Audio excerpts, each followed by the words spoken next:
In this video, you will learn how to uninstall programs and apps in Windows 11. To begin, locate the Windows icon on your taskbar at the bottom of your screen. Click on it, then type Control Panel into the search bar. From the results that appear, click on Control Panel to open it. Once inside the Control Panel, look for an option labeled Programs. Click on Programs, then select Uninstall a program. This will take you to a list of all installed programs and apps on your Windows 11 device.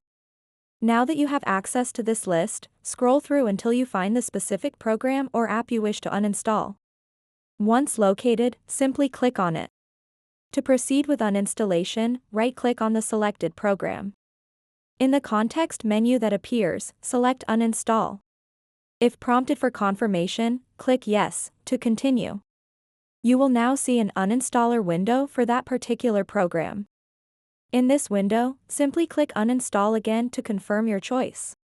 Depending on the application, there may be an additional option asking if you would like to delete any associated data. If desired, choose whether or not to delete this data as well before proceeding. After clicking Uninstall, wait for a few moments while Windows removes the application from your system. Once finished, you'll receive a notification confirming that the uninstallation was successful. And there you have it. That's how easy it is to uninstall programs and apps in Windows 11. So that wraps up this tutorial. If you have any questions about this whole process, please let me know in the comments section below.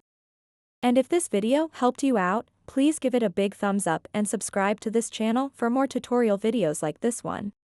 Thank you so much for watching and have a good day.